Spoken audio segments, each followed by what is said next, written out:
নমস্কার সবাইকে, আশা করছি তোমরা সবাই খুব ভালো আছো এবং আমি ভীষণই ভালো আছি। আমার করা ফার্স্ট ভয়েস ওভার ভিডিও, আশা করছি তোমাদের সবার খুব ভালো লাগবে। দিনের ভিডিওটা করছিলাম তো সেদিন ছিল হনুমান জয়ন্তী।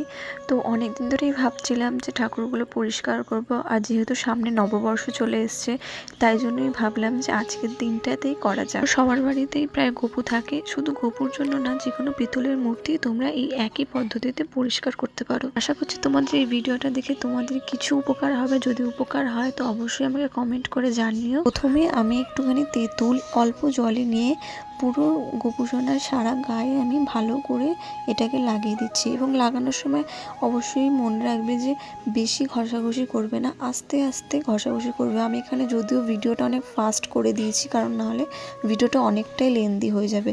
তো তোমরা আস্তে আস্তে একটুখানি ঘষবে, তো দেখতেই পাবে যে মানে অনেকটা হলদে যে ভাব থাকে সেটা উঠে গেছে। তোমরা আমার আগের ভিডিওর ক্লিপ এবং এইখানে যে ভিডিওর ক্লিপটা দেখলেই বুঝতে পারবে যে এখনই কতটা চকচক করছে। পরিষ্কার করার সময় তোমরা দেখবে তোমাদের যাদের ফেব্রিক কালার দিয়ে অঙ্গরাগ করা ছিল হয়তো উঠে যেতে পারে, কিন্তু যাদের তেল রং দিয়ে অঙ্গরাগ করা তাদের উঠবে না। কারণ আমার ফেব্রিক কালারের বডি অঙ্গরাগ করা ছিল, সেটা আমি আগের বার যখন পরিষ্কার করেছিলাম তখনই উঠে গেছিলো। কিন্তু দেখো আমার চোখটা যেহেতু গোপুসোনার অয়েল পেন্টিং করা ছিল সেটা কিন্তু একদমই কিচ্ছু হয়। এরপর আমাদের লাগবে টক দই।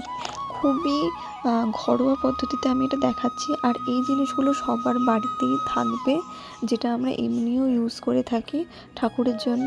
তো টক দইটাকে নিয়ে আমি প্রথমে ভালো করে ফাটিয়ে নিয়েছি, এবং তারপরে তোমরা দেখতেই পাচ্ছ যে কতটা চকচক করছে এবং কতটা সুন্দর লাগছে।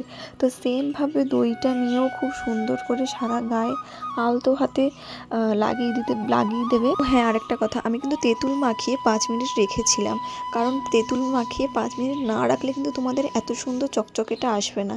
কিন্তু দই মাখিয়ে তোমরা বেশিক্ষণ রাখবে না, বলতে গেলে রাখবেই না, কারণ দই মাখিয়ে রাখলে না গায়ে আবার একটা কালো কালো দাগ হয়ে যাবে। তো দই মাখানোর পরই গঙ্গামাটি সবার কাছে থাকবে, আর না থাকলে দশকর্মার ভাণ্ডারে তোমরা গিয়ে যদি বলো গঙ্গামাটির কথা তাহলে ওরা দিয়ে দেবে। গঙ্গামাটিটা অল্প একটু জলে মিশিয়ে তারপরেই গোপুসোনার সারা গায়ে টক দইয়ের ওপরেই লাগাতে হবে। লাগিয়ে ভালো করে টক দই যেভাবে লাগিয়েছিল সেরকম সেমভাবে গঙ্গামাটিটা লাগিয়ে দিতে হবে, এবং লাগানোর পর আমি নর্মাল জল দিয়ে এখানে ধুয়েছি। তোমরা জাস্ট ডিফারেন্সটা দেখো, আমি কিছু বলতে চাইছি না, শুধু তোমরা ডিফারেন্সটা দেখো যে কতটা চকচক করছে। আমি যখন ভিডিওটা শুরু করেছিলাম তখনকার যে লুকটা ছিল এবং এখনকার লুকটা যে কতটা শাইনি লাগছে তোমরাই জাস্ট দেখো। শুধুমাত্র এই 3টি উপকরণ দিয়ে এত সুন্দর চকচক করছে। ধরে যেহেতু গোপুসোনা পরিষ্কার হয়েছে, অনেক ঘষাঘষি হয়েছে, তাই জন্য আমি একটুখানি গোলাপ জল এবং আতরের সেবা দিয়ে দেবো। তারপর গোপুসোনার সুন্দর শৃঙ্গার করে দেবো। তো শৃঙ্গার করাতে করাতে আমি তোমাদের সাথে একটা কথা শেয়ার করছি। তো তোমরা কেউ গোপুসোনা বা রাধা গোবিন্দ বা যে কোনো পিতলের মূর্তি পীতাম্বরী বা এইসব কোনো পাউডার দিয়ে পরিষ্কার করো না। কারণ পীতাম্বরী তোমরা খেয়াল করে দেখবে, পীতাম্বরী যখন আমরা বাসন পরিষ্কার করি তখনই আমাদের হাতে লাগলে কিরম জ্বালা জ্বালা করে। তো ওই পীতাম্বরীটা যদি তোমরা গোপালের গায়ে বা যে কোনো মূর্তির গায়ে দাও তো তাদেরও জ্বালা করবে। তো পীতাম্বরী দিয়ে পরিষ্কার করবে না। এই ছোট ছোট বাড়িতে কিছু কিছু ছোট ছোট উপকরণ দিয়ে খুব সুন্দর পরিষ্কার হয়।